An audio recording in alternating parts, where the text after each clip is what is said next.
11h40, a Real Time está de volta.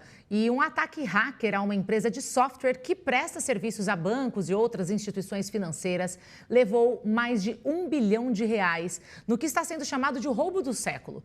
O alvo foi a C&M Software, fundada em 1999.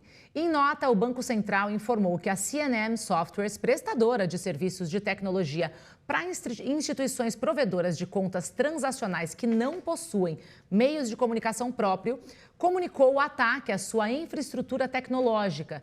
O Banco Central determinou à C&M o desligamento do acesso das instituições às infraestruturas por ela operadas.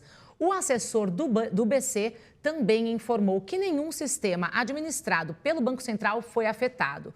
Para falar sobre os riscos de ataques hackers, a gente conversa agora com Arthur Igreja, que é especialista em tecnologia e inovação.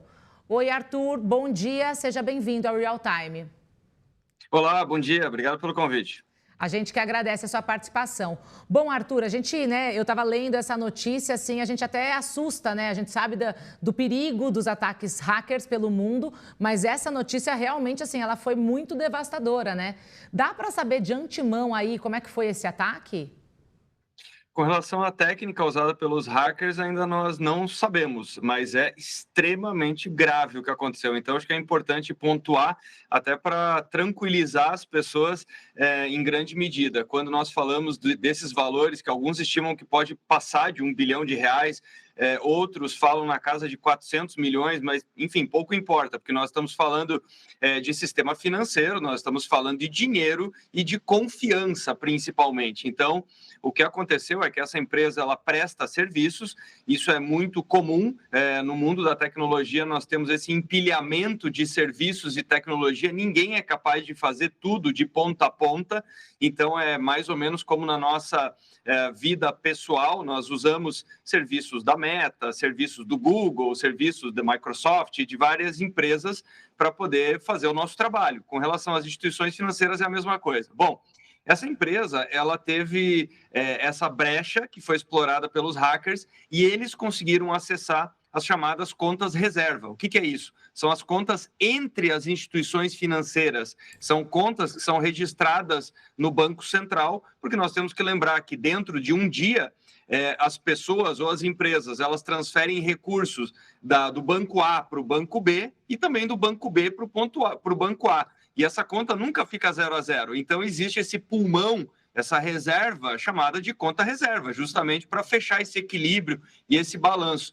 Eles conseguiram retirar esses recursos de 5 instituições e tentaram fazer a conversão para criptomoedas, justamente para sair do sistema financeiro tradicional. Então, é aí que nós começamos a ter uma série de alertas das empresas que fazem, as exchanges, né, que fazem essa conversão para criptomoeda, porque eram volumes e num fluxo absolutamente anormal. Então, é aí que o Banco Central começa a agir e bloquear esses acessos, ou seja, conter os danos. Uhum. Como é que você estava falando que nesse caso, né, você explicou um pouquinho a via de acesso, né, como que eles exploraram a fragilidade destas empresas, mas a gente sabe que para outros tipos de empresas que não necessariamente trabalhem aí com esses meios financeiros, como foi o caso citado, como que os hackers exploram a fragilidade dentro das empresas? Porque tem que tomar muito cuidado, né? A gente sabe que não é a primeira nem a última vez que esse tipo de coisa, infelizmente, vai acontecer. Sem dúvida, chama muita atenção porque os valores aqui são vultuosos e, volto a dizer, é o sistema básico de confiança da economia, né? Mas com relação a todos os demais negócios, não por acaso a cibersegurança ela está no topo da prioridade, da preocupação, porque a internet ela transmite essa sensação de que está tudo perfeito, está tudo funcionando, até que acontece uma falha catastrófica, né? Então, até o momento em que nós ficamos sem internet, mas principalmente quando acontecem esses ataques. A forma de ataque, os hackers eles ficam testando se tem alguma brecha. Então, a metáfora que eu uso é como se fosse um ladrão andando pela rua, o que ele busca é uma casa que está com o portão aberto, é uma casa que tem uma fragilidade de acesso, então eles tentam encontrar fragilidades de sistema. Agora, a segunda forma mais comum é o que se chama de engenharia social. Então, é o phishing, é tentar mandar link malicioso, é tentar explorar o descuido que as pessoas muitas vezes têm em usar senhas repetidas e muito frágeis. Então, é tentar fazer o quê? Assumir a identidade de uma pessoa ou de uma empresa para daí acessar um sistema e causar os danos. Agora, Arthur, quem que pode ter sido mais prejudicado? A gente sabe que muita gente, né? Mas assim, a dimensão desse ataque, dá para a gente falar um pouquinho aí sobre a dimensão dele? Eu não tenho dúvida que quem é mais afetado são dois entes, né? O primeiro, a própria empresa de software, a CIM, porque imagina, para chegar no ponto em que o Banco Central desconecta ela do sistema, porque é uma falha gravíssima, uma falha que não pode ser investigada e ela continuar em operação em paralelo. Então, quer dizer, para essa empresa é um dano bastante grave. E o segundo dano é justamente na imagem do sistema financeiro brasileiro, do Banco Central, das instituições, porque, volto a dizer, para tranquilizar as pessoas, nós não temos nenhum problema nas nossas contas de pessoa física, de pessoa jurídica, nenhum dinheiro foi tirado, então fique tranquilo, não precisa sair correndo para conferir o seu saldo.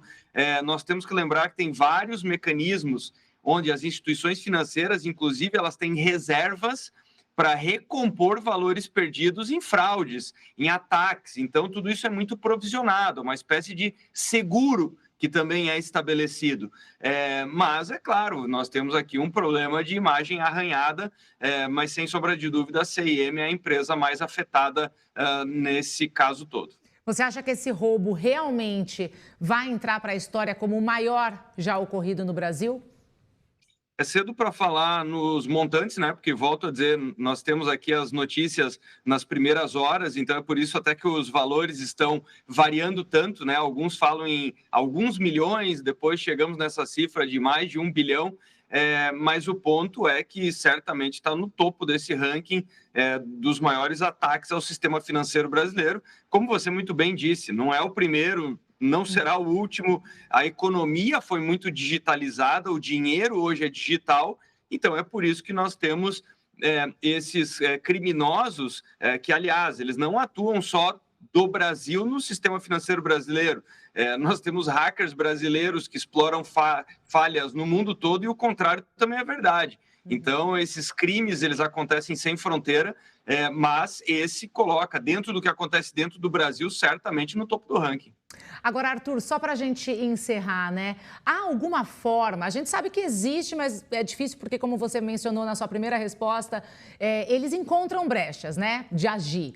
Mas há alguma forma e alguma dica que você daria para quem está nos assistindo e de como se proteger contra esses ataques?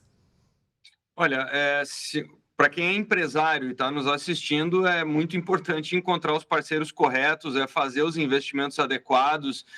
Muitas vezes nós temos aquilo que se chama de hackers do bem, que são capazes de explorar essas falhas e eles até comunicam às empresas, dizendo, olha, eu achei isso aqui e eu poderia invadir se eu fosse um hacker do mal. E muitas empresas não tomam as providências, então é importante fazer os testes. Existem empresas que só fazem isso, elas encontram as brechas para depois sugerir medidas, para sugerir quais ferramentas poderiam mitigar. Então, eu acho que o ponto de partida para quem está nos assistindo é, antes de mais nada, fazer esse diagnóstico, e o segundo passo é muito treinamento nos hábitos das pessoas. Isso, felizmente, é cada vez mais recorrente, as empresas e as pessoas ganhando essa consciência de que a maior brecha, volto a dizer, que é explorada, é a engenharia social. Então, no final das contas, fazendo mais uma vez essa comparação com o mundo físico, são as pessoas que acabam deixando a chave na frente de casa.